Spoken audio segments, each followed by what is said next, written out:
Brian and Kenzie in the morning. And Chicago's alternative all day. Q101. Brian and Kenzie on Q101, a Riot Fest recap. Yeah, I pretty much know what's coming in music and entertainment news.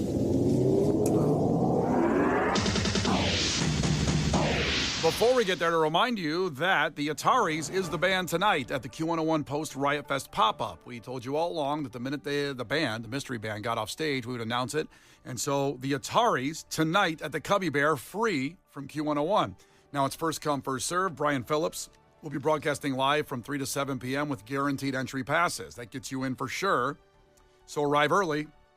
And we'll be talking to Mike Davenport of the Ataris in just a few minutes here about their experience at Riot Fest and tonight, and this incredible, awesome, fun way to end out 5 days in a row. 3 days of the concert, our Lounge with Alkaline Trio, today with Green Day Lounge, and then tonight with the Ataris. It's a lot, man. It's been incredible. It's been a blast, just like the whole weekend was. Where, speaking of the Alkaline Trio Lounge, which was on Thursday, that will be on our YouTube channel. Case did a ton of interviews over the weekend that will all pop up on our social over the next several days. As did Lauren and Brian Phillips. Yes. We were a busy bunch over the weekend. It was very, very fun. Yeah, you know what's wild is I was bopping around so much that I didn't go into the press area once where this is where the interviews happen backstage. And you were just too busy bopping. I was just, I'm like, wait, James is playing Laid right now. I got to get over there. And James sounded awesome, by the way. He was, I went to get a piece of pizza, and the line was long, and he started playing Laid, and I sprinted. And I was like, I got to see this. Let's go. Now, because we were bopping around so much, do you want to talk about the conversation that we had that, unfortunately, a listener overheard in the middle of all the Riot Fest debauchery? Well, this is the rub in meeting our listeners at the event. We love it. But also this is when me and Case were kind of isolated over in the Rilo-Kiley area for a minute. And the curious conversations we have on the air, in case you don't know, in case you're new to the show, this is us. There's nothing fake about what's going on here, for better or worse. Sometimes worse. Trust me, it's exhausting being me because I don't turn this off. Yeah, none of us do. And the conversation, I can't even remember how it started, but we're watching Rilo-Kiley. I can tell you real quick just to set the scene. Okay. I'm not going to name the musician. We were talking about a musician, and Brian goes, yeah, he looks kind of rough. And I was like, well, he was on heroin for a number of years. That tends to do it. Yes. Brian, take the baton. Okay. After that my curious brain takes over, and I thought, and again, don't do drugs, stay in school. But the thought in my head came, with all these musicians that have done heroin, I've never tried it. It sounds like it might be good for a short period of time to have some fun. There's just no happy ending there. The problem is I don't think you can do it for a short period of time. Yeah. That it's very addictive. Yeah. I think that's what people have really struggled with. Famously, it's addictive. It's not those Zyn packs that the kids are doing today. Those are also super addictive. They're very addictive and bad for you eventually. But and we got into a big conversation about heroin and how we could probably try to do it for a short period of time. Kenzie, you're glad you weren't in on this conversation. You weren't here yet for this. Did you guys vote on who could do heroin longer? We should have. Well, Was that the debate of who would be better at doing heroin? it was just about the idea of trying it and seeing if we could pull out of it. And I have a very addictive personality. That's why I've never tried hard drugs. I've never done them at all because, like Ben & Jerry's fish food, once I tasted that, I ate it for 17 days in a row. I bought a pint for 17 days. I know what I am. I'm self-aware. Now imagine fish food, but it's hard drugs. Oh, it's heroin. Yeah, imagine fish food, but it's heroin. Right. That's tough. Now, Kenzie, we're a good 11 minutes into this conversation while watching Rilo-Kiley. When a woman comes up behind us, she goes, yeah, I understand what you guys are saying. Big fan of the show. Love you guys. And she just got a segment of the show. We call every time we talk a segment of what we're getting into. Even when we're not on the show because we're deranged, broken people. Well, as I say, everything's a segment, whether it's on the air or off. And that was a segment that Sometimes we forget. I'm like, ooh, did I say that on the air? she said that last few minutes was hilarious. Thank you. And then she walked away. It was really unfortunate that was the conversation she heard. I had a lot of conversations this weekend not about heroin. I would have loved for her to have heard one of those. Yeah, they were better. It kind of seems like you're a poser, Mr. I don't drink and I don't do drugs. And the one conversation you heard was an 11-minute conversation about how you could do heroin. Oh, man, she's going to think I'm a giant poser now. Yeah. Yeah, you look really fake. That sucks. Yeah. I think you look fake, and I wasn't even there. That's your perception. Again, don't do drugs. Stay in school. Drugs are bad, okay?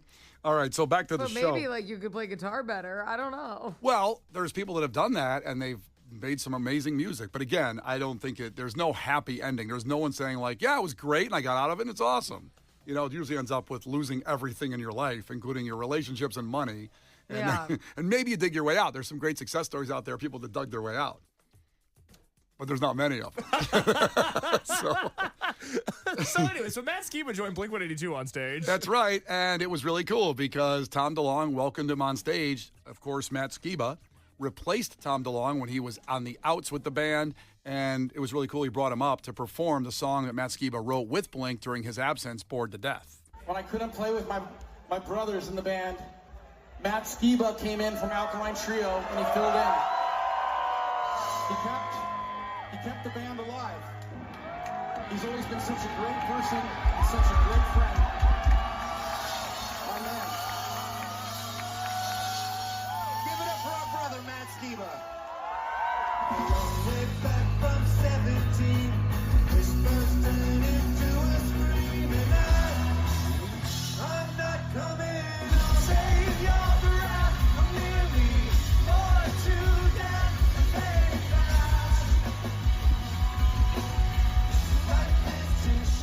Both bands overall, by the way, Alkaline Trio on before Blink on that Riot stage on Friday night, phenomenal. And, you know, I missed Blink-182 when they played the Allstate Arena a few years ago, and Case was there, and I said, you know, I've seen Blink a lot of times. He goes, no, make sure you see him at Riot Fest. You don't know how they've changed. And a lot of these bands that have been around for 20 years plus, they got, a lot of them, got better.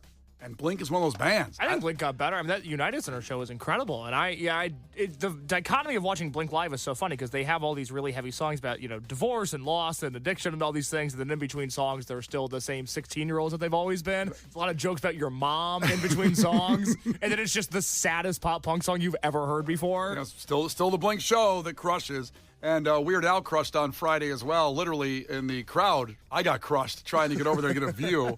But he sounded amazing.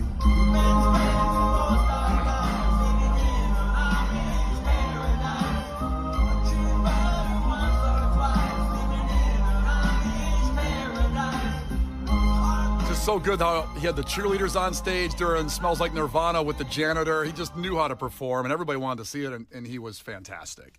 John Stamos lived up to the hype of showing up, and all he had to do really was show up, and he would have won. But he didn't. He went above and beyond and was there every day, played with other bands, including Hanson on Sunday and the Beach Boys on Saturday, his band, and opened up really emotional. Discord is at an all-time high and decency at an all-time low, but thank God we have the Beach Boy music and Riot Fest to get us through, right? Honestly, the most fun, kind-hearted thing that anyone's ever done. And I'm so grateful to all of you for showing up and ribbing me all these years, but you've kept me humble. And you've let me be part of this family. I'm so grateful to Riot Fart, I call it. And what makes it even better is I get to stand on the same stage as the greatest rock and roll in history. Ladies and gentlemen, the Beach Boys. Now you can see a great video on our socials of Kenzie, who for months has talked about Beach Boys and Dropkick Murphys playing at the same time and wanting to see both. That video is up of her running from the Beach Boys stage to the Dropkick stage. Not close, by the way, as far as you could get. So much further than I anticipated. Yeah, it's about as far as you can get in Douglas Park for both stages, and the video is very telling on your athletic ability, which you got there and saw both. I was impressed. I was very impressed. Jack White crushed as usual on Friday night or Saturday night before Weezer, and then Weezer really blew the whole thing open.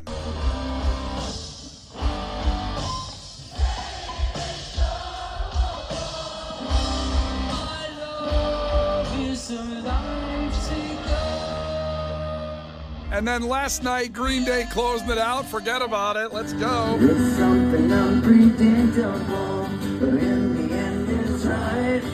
I hope you have the time of your life. Just an outstanding weekend. One of the best ever, the 20th anniversary of Riot Fest. The Brian and Kenzie Show. On Q101. Brian and Kenzie on Q101. Our guys playing white tees. And Evan just checked in from Waukegan and said he's already in Wrigleyville, ready for the post-Riot Fest pop-up tonight.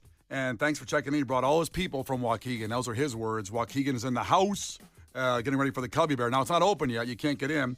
But the Q101 post-Riot Fest pop-up, We told you all along that the minute they got off stage, we would announce who was performing. They got off stage over the weekend, and it blew up. It is the Ataris performing at the Cubby Bear tonight. Let's go. After performing at Riot Fest, so it's a 21 and over show, make sure you get there early to hang with Brian Phillips. The doors will be at 3. He'll broadcast 3 to 7 with guaranteed entry passes, which is important because a lot of free tickets, it's free, but a guaranteed entry pass, of course, does exactly what it says. Guarantees you're in. Brought to you by T-Mobile, the Cubby Bear, Wintrust, and Carbless. And we're very stoked to have Mike Davenport from the Ataris on the phone with us. Mike, what's going on, buddy?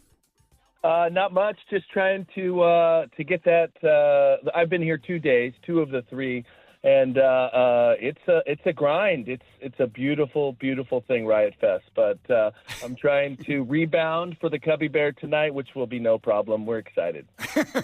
So, describe your Riot Fest experience, getting through the crowds and getting to stage and ripping on stage. What's your take on the whole thing of the Ataris performing? You know, we play festivals. I've told this story a couple times. We play festivals all over the world, and Riot Fest is as good as it gets. It is maybe the premier festival. You guys are lucky to have this in your city because it's run so well. It's so not corporate, which is a big thing I love about it. It's set up very well. Everybody is super nice, and that doesn't always happen. But, of course, I brought my 14-year-old with me from California. So this was his first Riot Fest.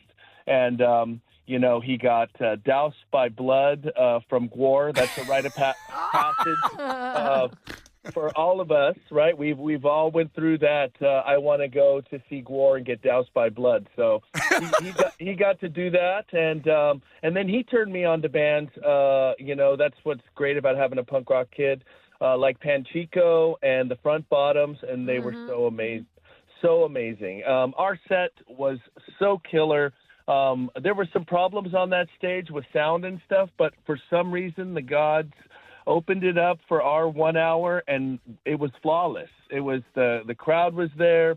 We played So Long Astoria, our biggest record, beginning to end, and it was so awesome. Yeah, it really was, and I love the album plays all weekend with you guys doing that, and just other bands all weekend doing the album plays like Weezer the night before doing the Blue album, and just all the way through. Did you get to see? You said it sounds like you saw a lot of bands over the weekend because your kid was telling you which ones to go see. But were you here? You said since Saturday and Sunday you were all in for Riot Fest, right? I was, and Weezer blew my mind. I mean, I'm a fan from way back, and the Blue record is the one for me. And when they started in with the Blue record from beginning to end, that I was blown away. I told the rest of my band, they all missed out on that one. I'm the only one that got to see it. So I told them, you missed out. They were like, stop telling me.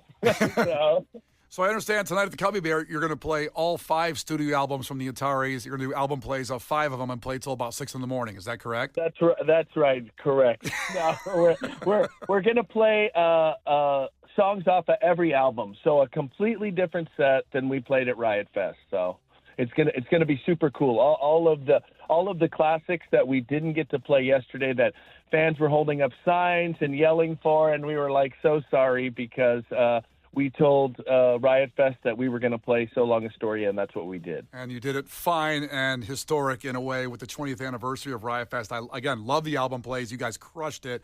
And I don't want to hold you up because you probably want to go get a good meal, maybe a little nap in before the Cubby Bear tonight.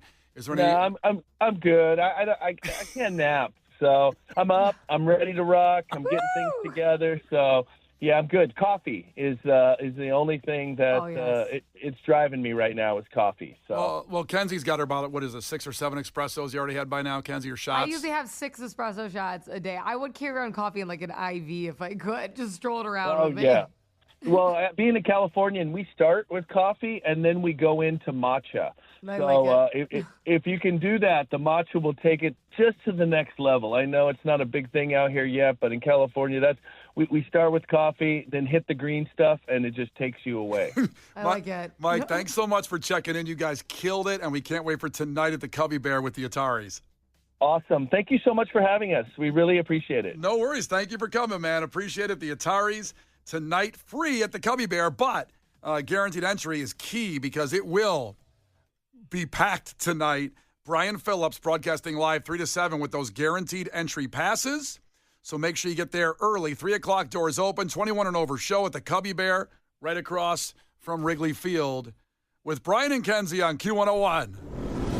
The Brian and Kenzie Show. On Q101. The Brian and Kenzie Show. On Q101. All right, well, tomorrow we will have a recap of the Green Day Lounge this afternoon at the Q101 studios. And then tonight, the pop-up, the post-Riot Fest pop-up with the Ataris. Free, first come, first served at the Cubby Bear. And Brian Phillips will be broadcasting live from 3 to 7 p.m. with guaranteed entry passes. It's 21 and over. From our great friends T-Mobile, the Cubby Bear, Wintrust, and Carbless. Doors are at 3. So I know people are already perusing the area, as we've heard and we found out, at the Cubby Bear for the Ataris Tonight Free, our pop-up. Let's go. Let's close out Riot Week. Lauren's in to recap her time at Riot Fest, which I know is going to be fascinating. I have a few funny Lauren stories, but we don't have time, unfortunately. Oh, well, maybe we'll get there. He was an absolute hoot this weekend. An absolute hoot. But first, your takeaways from today's show. Case, what do you have? Takeaway from Dodger Boy, keep drinking and go to bed angry. That's a good way to get through life. Yeah, absolutely. What are you going to do, be happy? Kenzie, what do you got? 219's takeaway, heroin's bad. Oh, good. Please. I'm happy we got that message out there today. It's certainly something that no one else is telling you today. You think Fred was talking about how bad heroin is? Yeah, I don't think so. I think they're talking about how good it is, maybe. Over there. Not good. No happy ending there. Don't do it. Marshall texted in a takeaway from 815. Takeaway, Case's wedding vows as Mr. T from Rocky. Hey, woman, you're mine now. Hey, woman. Hey, woman. Listen here. Since your old man ain't got no heart, maybe you'd like to see a real man. I bet you stay up late every night dreaming you had a real man, don't you? I tell you what, bring your pretty little self over to my apartment tonight, and I'll show you a real man. You want you get All right, what's on the podcast today? I love telling women to take their pretty little selves back to my apartment so I can show them what a real man looks like. On the Brian and Kenzie podcast, Brian and Kenzie debunked one of the biggest myths about marriage this morning. So if you're looking to save your relationship, listen to the Brian and Kenzie podcast. We also forgot what it was like for the Bears to win. It turns out it feels really good. It was fun. Pretty awesome. Big old conversation about that this morning. Put all of us in a good mood. And we learned that Brian clenches his fists when he takes photos with women. All of that. Sounds so horrible. Because of woke. Because of woke. Can't even grab a woman anymore because of woke. Can't even get a good handful during a picture. It's ridiculous. God, after all this happiness over the weekend with Riot Fest and the Bears, it ended with that note. Can't even grab a woman because of woke. But Brian clenches his fist when he takes photos with women. All of that. And, of course, Riot Fest recaps every hour. All the audio you want to hear if you want to relive what you were experienced over the weekend, or all the audio you need if you weren't there. That was such a great weekend seeing you all on site at Riot Fest. Thanks so much. We love you. Brian and Kenzie in the morning. And Chicago's alternative all day. Q101.